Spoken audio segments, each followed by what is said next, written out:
Welcome, welcome, welcome to The Law, Your Money, and You. I'm Roberta Sapphire, an attorney in Sharon, Massachusetts. And I'm Camille Barron, a healthcare advisor and financial organizer, also in Sharon, Massachusetts. And we have another guest who's returning to visit us today for a second episode. And we're very anxious to hear what he's been up to since the last time he's been here. Yes, he's an inspiration to young people and probably mid-old people who maybe want to do something different with their lives. And welcome back. Thank you for having me. Welcome back. Tell us, we always say tell us a little bit about yourself, but let's review to where we left off. Sure. Micheal Wilbur. That's me. Micheal Wilbur. I tend to go by Wilbur just because there's a lot of Michaels in the world. And great name. It's supposed to be one of the most common names, Michael and David. But Wilbur sounds like a refined British man, so I feel like the Esquire goes a little bit better with it when it comes along there. Yes. So that's, Wilbur.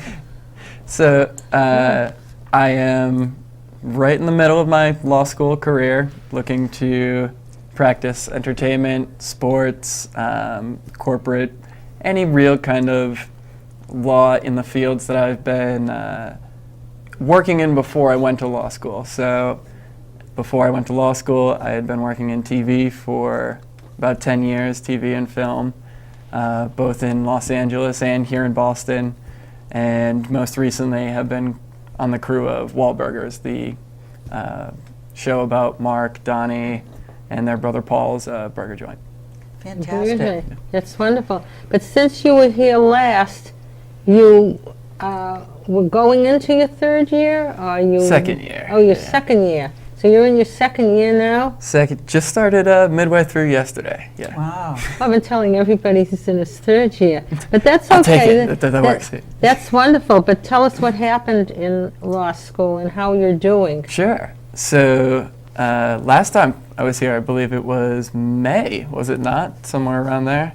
And had just taken my finals. Didn't have really a footing of where everything was yet. Well, you could say it's like 5 or 6 months ago. Yeah, it was about 6 months ago. Yeah, we don't know exactly when. So this is, if you just want to show progress that's made. Sure. Yeah. So about 6 months ago, finally got my grades back and everything, and know that I'm top 20% of my class. Congratulations. Thank you very much. That's wonderful. And even more so, received what's called a Cali Award. Now, which school is this? Did we mention the school? Roger Williams School of Law.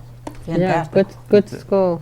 And my Cali Award was for being the top grade in the class of property law. Wow. So I'm pretty good in property stuff. If you ever need landlord-tenant or you have any kind of issues, I'm your guy to go to. Pretty good commercially. Yeah, fits right into the family. That's right. Right, exactly. Yeah. So you the property law. Well, the property law and then the entertainment law. It does work pretty well together, especially when you think of intellectual property, more so of tangible personal property. Because when it comes to your trademarks, your copyrights, things like that, it's not just a big corporation that you might be working for. It could be something as simple as Tom Brady here in town and his TB12. It's a trademark. It's something that an attorney that I'm familiar with put together and is still working for.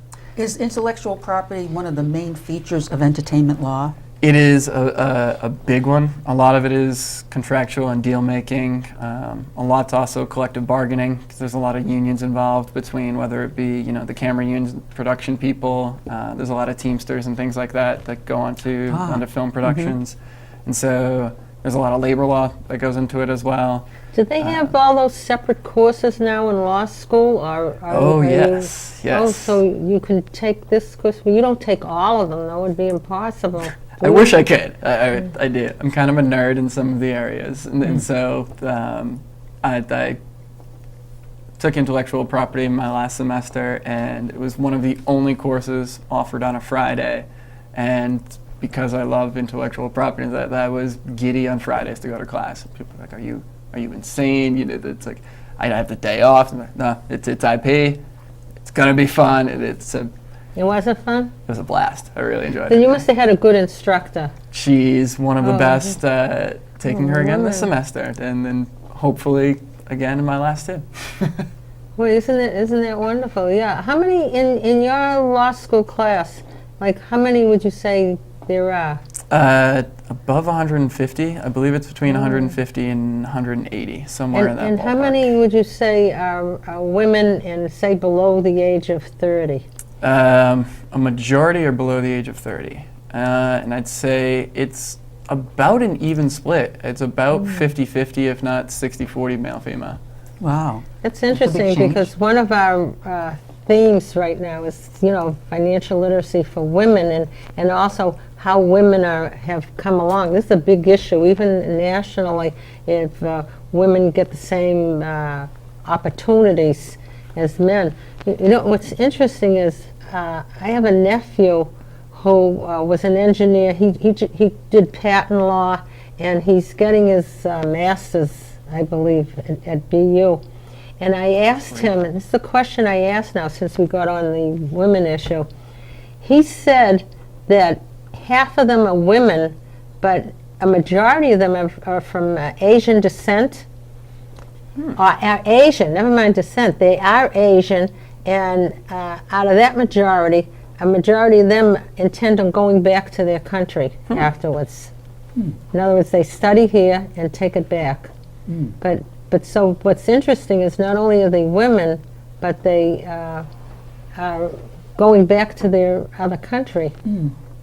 So do you have a lot of, there are a lot of foreigners in Not so much. no, maybe because it's Rhode Island. We do have a couple of people from overseas. I believe there's one student in my class from Africa, and I believe there's one in the class above me from the Middle East, if I'm not mistaken.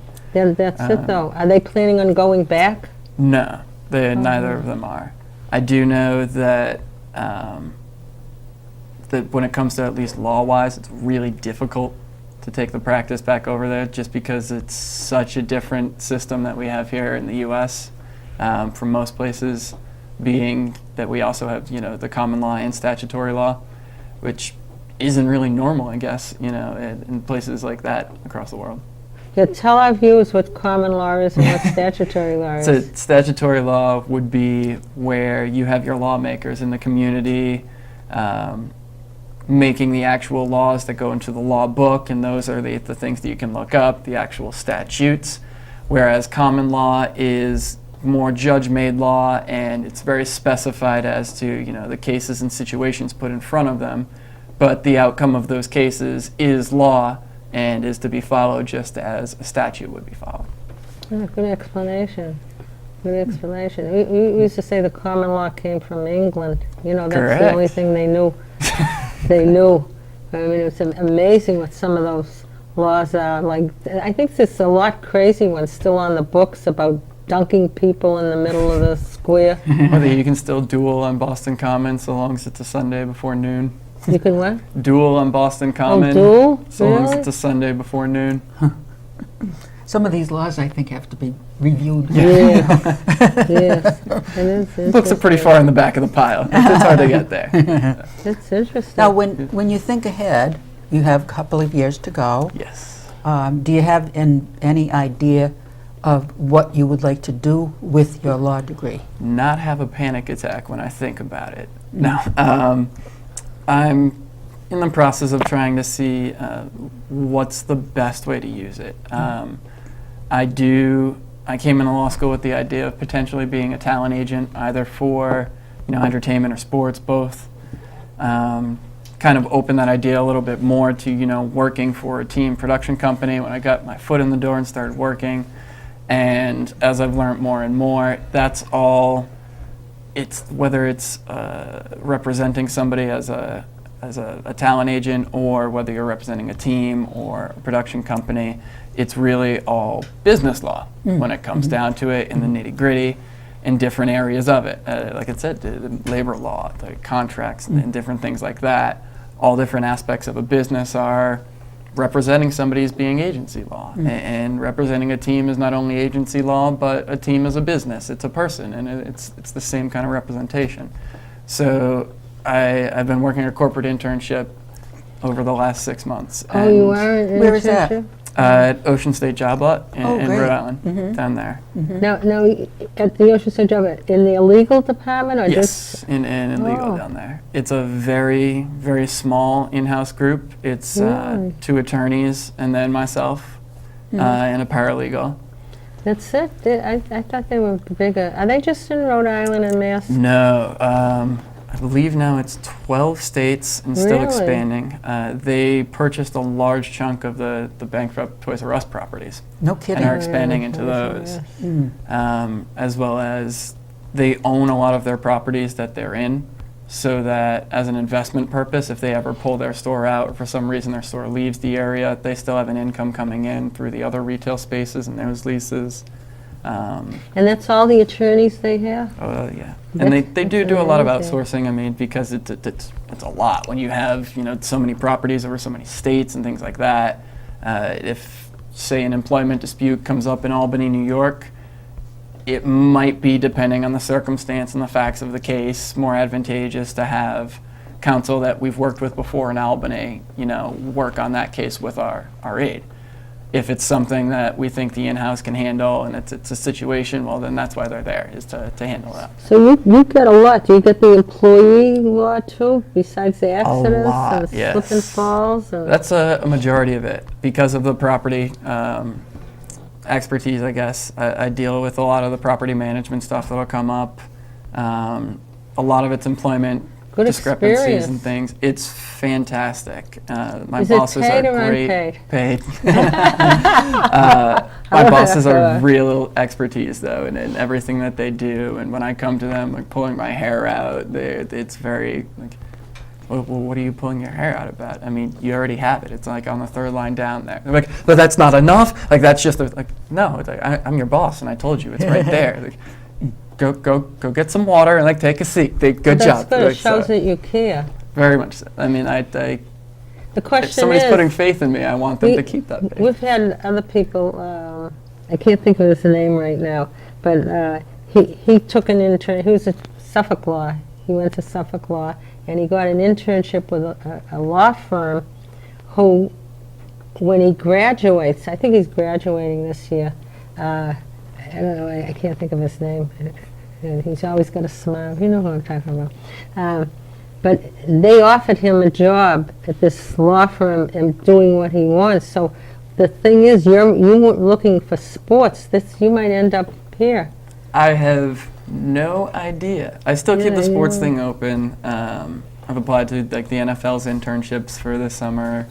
I'm planning on meeting with, there's a member of our board at our school who's an attorney for the Fenway Group and the Red Sox and things like that. So I'm not as interested in their work, but I do want to meet with him and see, like, what is it like working for a baseball team? What does your job entail? What issues come up?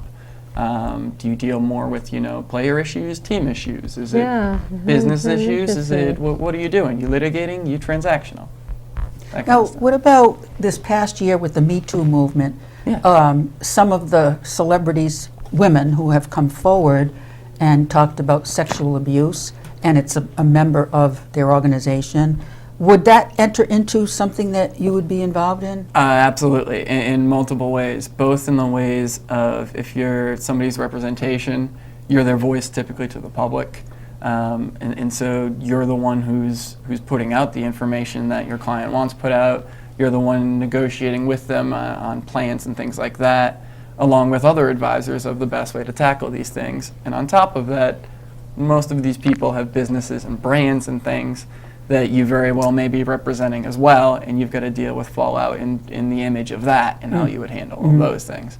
So I think there are images of people that have done it really well, and who have gone out there and admitted their faults and completely I think Mario Batali is one that comes to mind, and then there are other people that don't know when to say and just. Yeah. I think their true colors are shown through the media and through they're attorneys trying to cover things like that. And as an attorney, I don't think that's an image that you want, is somebody saying, this person's saying this for this person, and now I'm going to attach that person to that person. It's something you'd want to distance yourself from. Well, in your situation, would that mean that you would be representing either the claimant or the principal? So the principal in those situations, I don't think would have much of the attorney's thing unless they're pushing for litigation that I can think of, aside from just the same image kind of things of they're the voice of the principal there, and what the principal would like to get out there.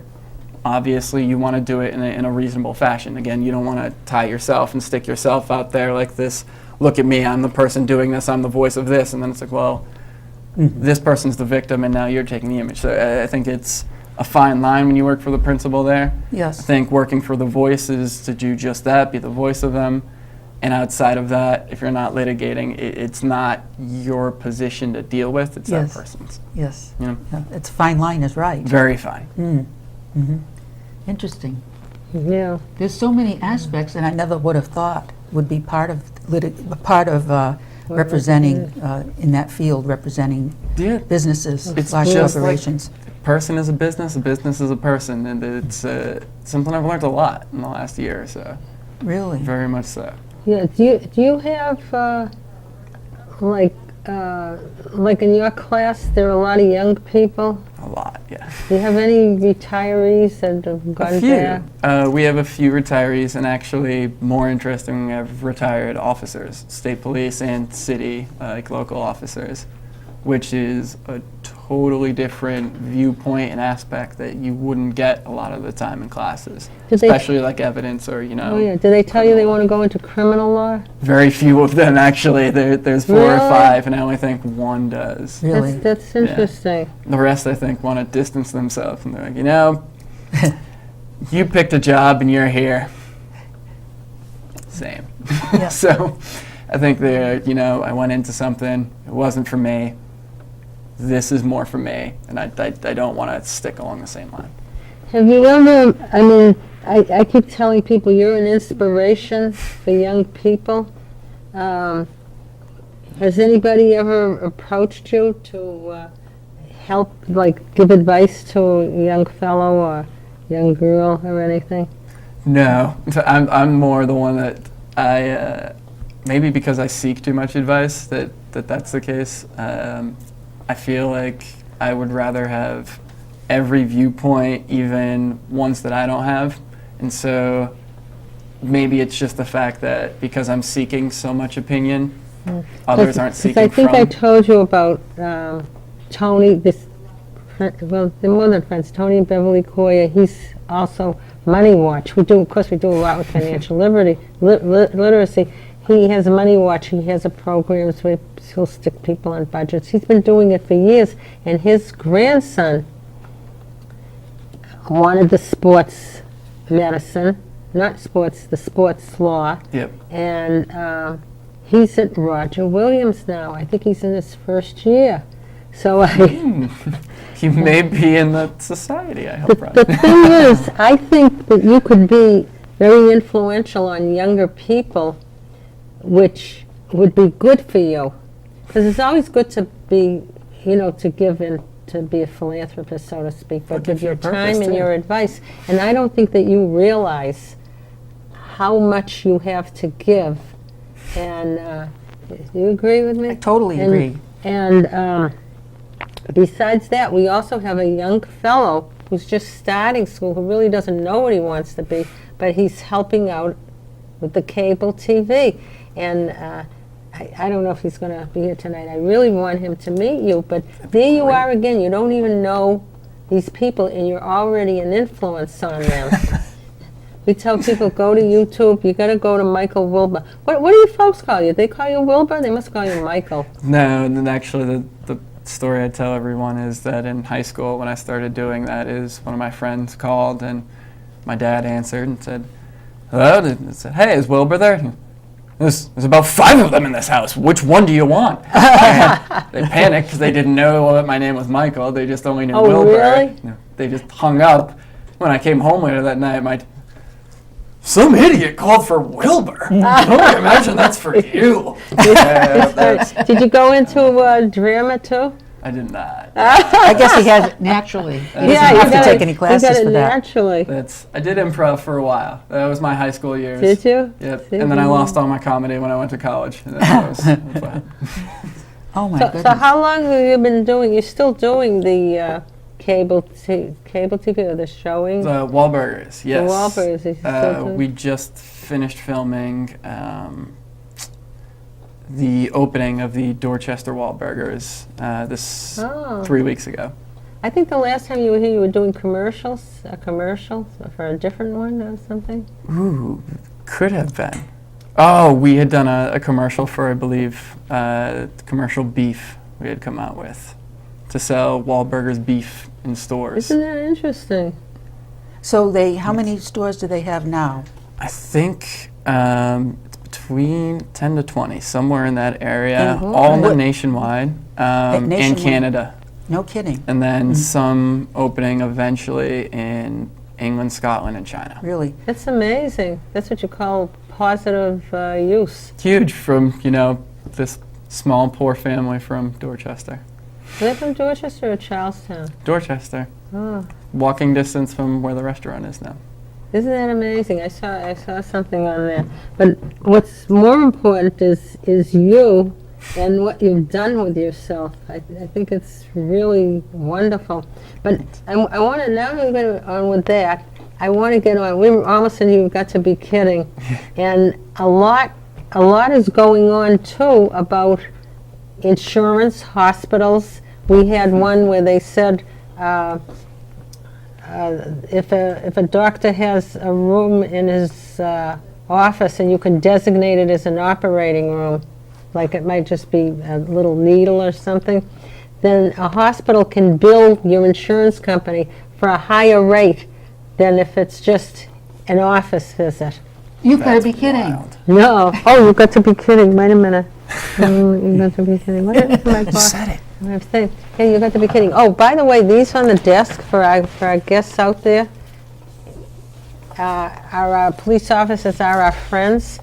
We're still at it. I wanted to bring up an old one.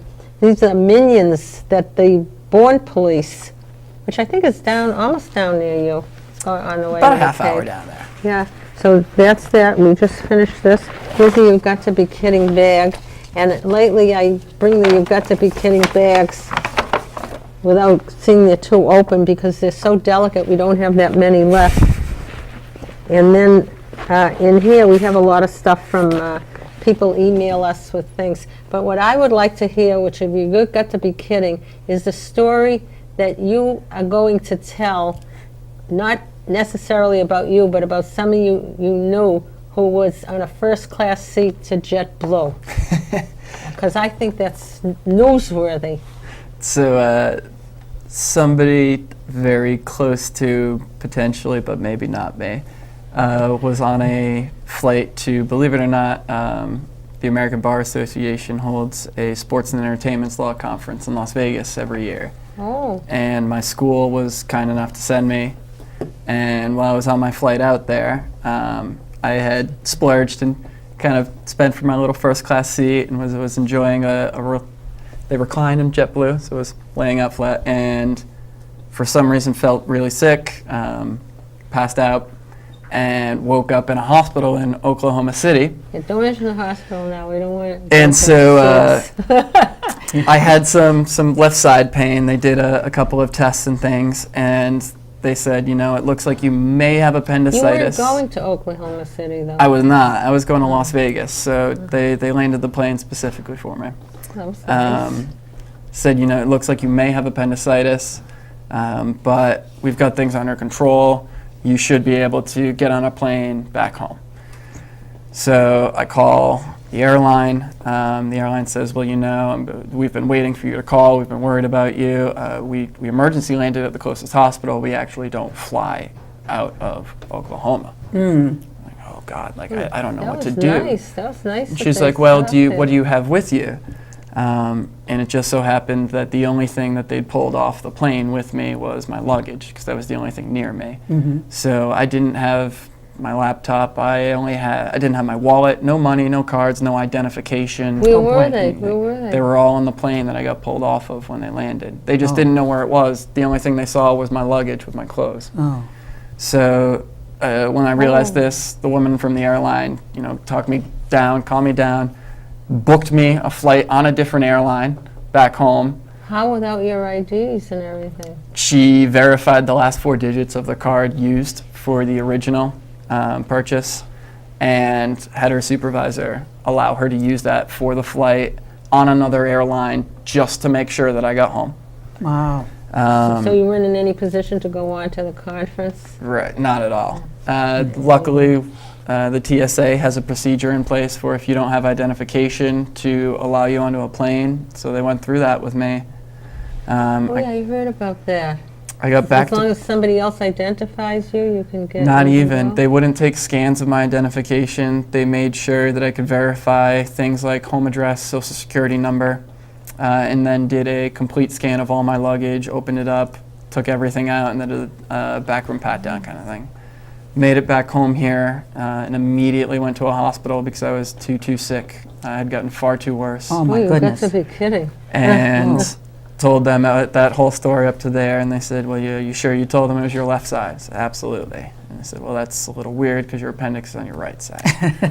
But turn out it You gotta be wasn't your kidding. appendix. And so they redo all the tests and everything, and it turned How many out days were you in one hospital, and then how many days?